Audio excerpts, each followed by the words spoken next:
he finds some travelers on the road to a village called Emmaus. Luke 24, verse 13 through 35.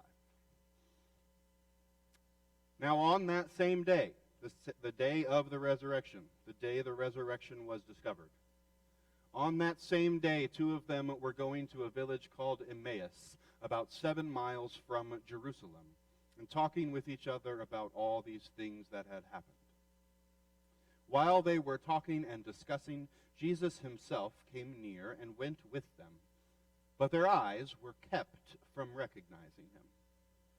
And he said to them, "What are you discussing with each other while you walk along?" They stood still, looking sad. And then one of them, whose name was Cleopas, answered him, "Are you the only stranger in Jerusalem who does not know the things that have taken place there in these days?" He asked them, "What things?" And they replied, "The things about Jesus of Nazareth, who was a prophet, mighty in deed and word before God and all the people, and how our chief priests and leaders handed him over to be condemned to death and crucified him. But we had hoped that he was the one to redeem Israel. Yes, and besides all this, it is now the 3rd day since these things took place, and moreover, some women of our group astounded us. They were at the tomb early this morning, and when they did not find his body there, they came back and told us that they had indeed seen a vision of angels who said that he was alive. Some of those who were with us went to the tomb and found it just as the women had said, but they did not see him." And then he said to them, "Oh, how foolish you are, and how slow of heart to believe all that the prophets have declared. Was it not necessary that the Messiah should suffer these things and then enter into his glory?" And then, beginning with Moses and all the prophets, he interpreted to them the things about himself in all the Scriptures. As they came near the village to which they were going, he walked ahead as if he were going on, but they urged him strongly, saying, "Stay with us, because it is almost evening and the day is nearly over." So he went in to stay with them, and when he was at the table with them, he took bread, blessed and broke it, and gave it to them, and then their eyes were opened, and they recognized him, and he vanished from their sight. They said to each other, "Were not our hearts burning within us while he was talking to us on the road, while he was opening the Scriptures to us?"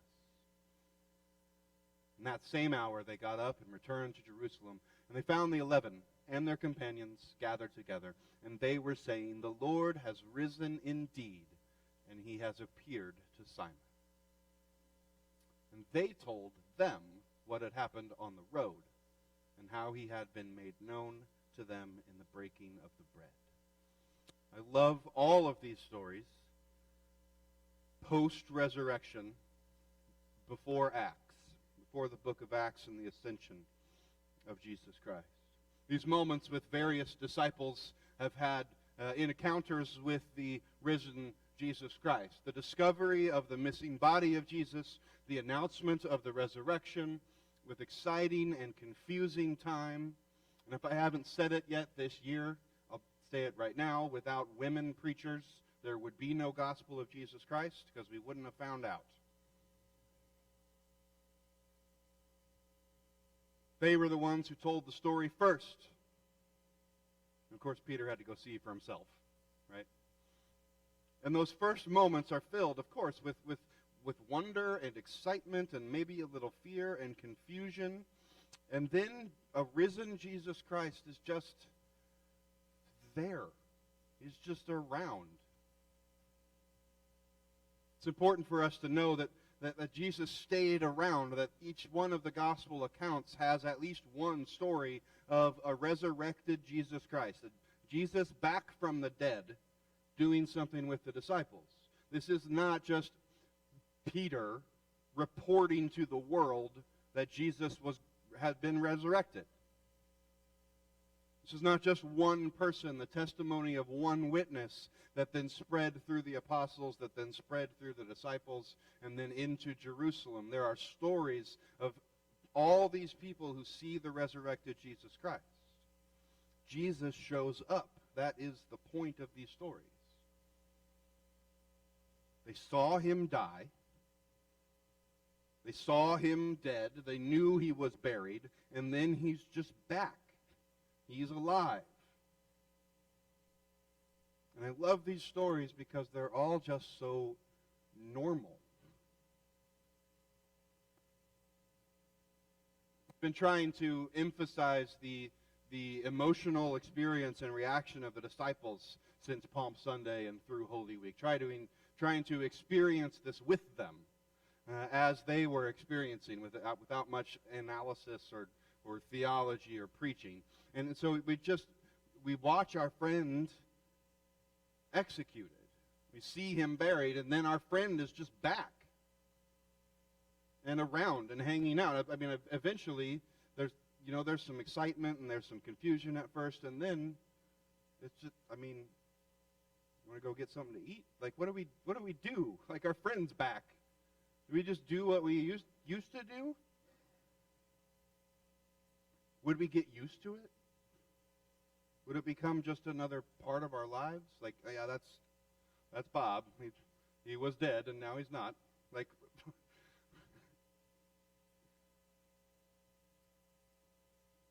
the ways in which a resurrected Jesus Christ is revealed to the world are all so mundane, so routine. Jesus is revealed to Mary Magdalene when he calls her by name. Jesus said to her, "Woman, why are you weeping? Whom are you looking for?" And supposing him to be the gardener, she said to him, "Sir, if you have carried him away, tell me where you have laid him, and I will take him away." And Jesus said to her, "Mary." And she turned and said to him in Hebrew, "Rabboni." Jesus is revealed to Thomas by the evidence and scars and wounds of his crucifixion. "Put your finger here and see my hands. Reach out your hand and put your finger in my side. Do not doubt, but believe." Jesus is revealed to a group of disciples right where he found them in the first place, fishing. After all this had happened, after all of everything that happened from Holy Week to the "you're not going to wash my feet, Lord, but my whole body," like this, and Peter just not getting it, and then Peter just going straight gung-ho for everything, and then the denial of Peter denying Jesus 3 times, and then the resurrection, and then all this. Peter says, "I'm going fishing. I'm going back to the sea. I'm going fishing." And they said to him, "We'll go with you." And they went out and they got into a boat, and that night they had caught nothing. And just after daybreak, Jesus stood on the beach, but the disciples did not know that it was Jesus, and he said, "You have no fish. Cast the net on the right side of the boat, and you will find some there." And they cast it, and now they were not able to haul the net back in because there were so many fish. And that disciple whom Jesus loved said to Peter, "It is the Lord." And Simon Peter jumped into the sea and started swimming to the shore, because that's what Peter does. And the rest of them, actually sail to the sea and park like normal people to see Jesus. And he's cooking breakfast. A resurrected Jesus Christ is sitting on the shore of the Sea of Galilee cooking breakfast over a fire. In the Gospel of Luke, after all the "do not be afraid, it's really me" stuff, the first thing Jesus says is, "Do y'all have anything to eat? Like, I just came back from the dead. I could use..." Apparently that takes a lot of energy. And here in Luke, 2 of these disciples, we don't know why they're on the road. We don't know what brings them to Emmaus, other than maybe they live there. They host Jesus at night. And Jesus is just walking to Emmaus with these guys. We don't know exactly where Emmaus was. We haven't found any archaeological evidence to say this was the village of Emmaus. It doesn't exist anymore. That it might be more of a title than a name of a place, because Emmaus comes from hot springs. It comes from warm springs. So it might be more of a title of a place than a town name of a place. But we have some guesses, but we've never found the block that says this is the village of Emmaus, established 700 BCE. Those are the things we look for, and nobody has ever found it. But the Bible is very specific, weirdly. If this is like 7 miles away from Jerusalem. We don't know why they're doing it. I mean, maybe they're just going to the hot springs. It's been a stressful day. I think they could use some sauna time. Maybe it was just too crazy and they needed to get out and they needed to get home. Remember that they had just come to Jerusalem for Passover, right? They had come for the Passover festival, and now they were just going back to their village of Emmaus. And we don't actually know how Jesus shows up to them. I picture Jesus just kind of like walking out of the bushes and just ending up next to him. But they're joined by another traveler on the road. I want us to get this picture in our heads. The Romans did have roads. That's one of the things they did. This was probably not that. The Romans had the roads that we walk on in Jerusalem and in Rome with the big stones laid in the ground. The Romans did that. That's one of the things the empire achieved. But this is probably more of a track. This is probably more worn down by traffic, by foot traffic, than anything else. And people were going back and forth. It's an outskirt. It's a suburb of Jerusalem, and it makes sense to have somebody just kind of catch up with you and join you on the way. And he says, "What are you guys talking about? Have you been living under a rock?" And Jesus says, "Well, actually, that's my favorite Easter joke of all time.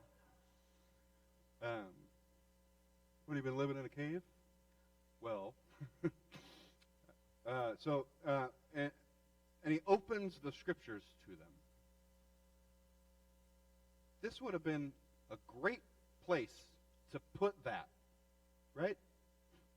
To put what Jesus says to these disciples, starting with Moses and the prophets, and describing everything leading up to the hope of the Messiah through the crucifixion to the resurrection, and why it had to be fulfilled, and how all of the scriptures fit together, and what all the prophecies meant. It says that he told them that. It just doesn't tell what he said to them. That would have been the spot to put it. In Jesus' own words, here's what everything means. We don't get that. That's where it was.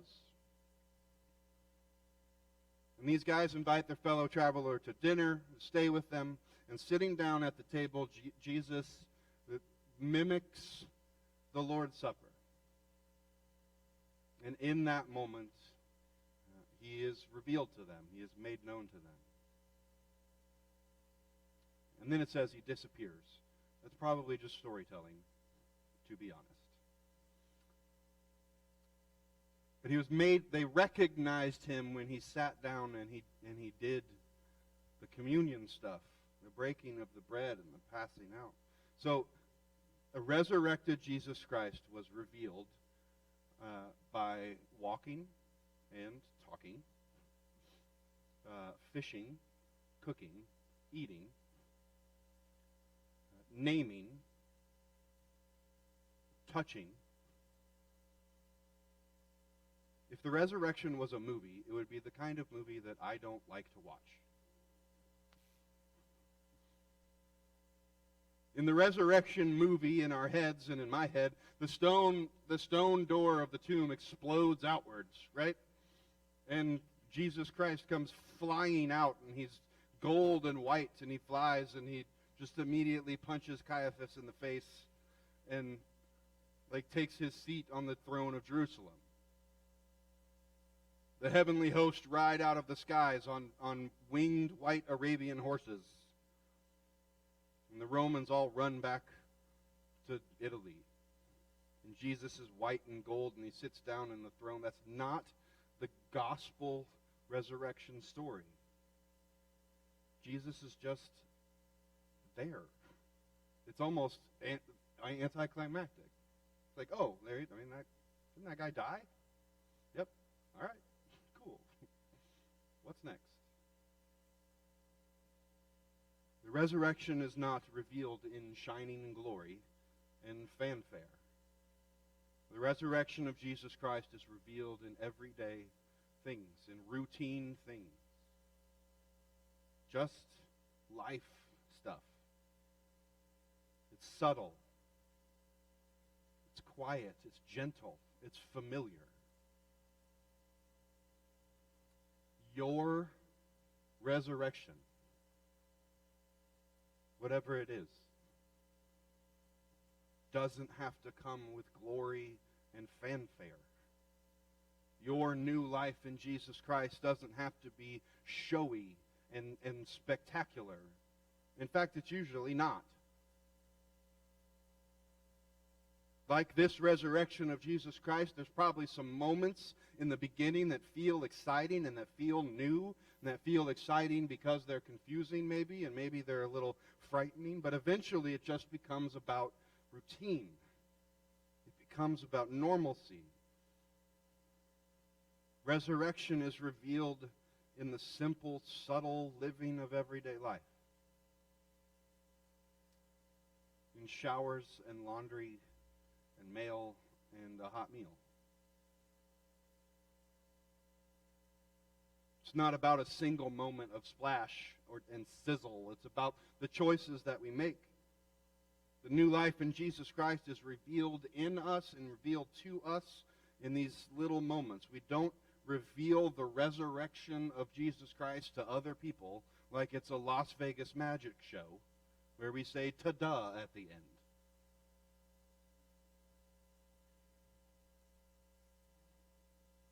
We offer the resurrection to the world by living life together,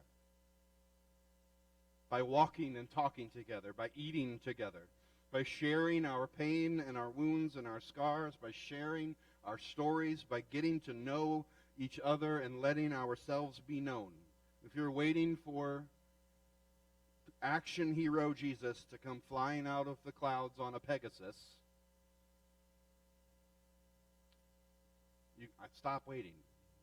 First of all, I'm pretty sure that wouldn't happen in Missouri, right? I mean, if Jesus is coming back anywhere, it's going to be Jerusalem. The risen Jesus Christ is waiting in the routine.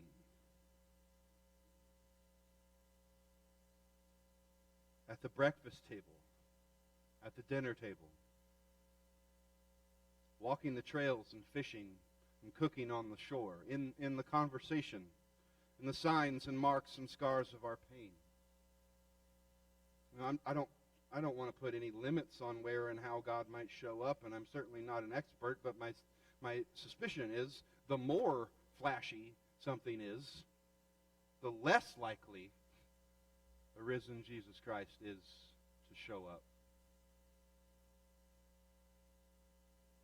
The truth of the resurrection is revealed in the simple and messy and beautiful things of everyday life. That's how it was done in the Bible, in the gospel accounts. That's how it happens in our lives, and that is the resurrection that we are to show the world.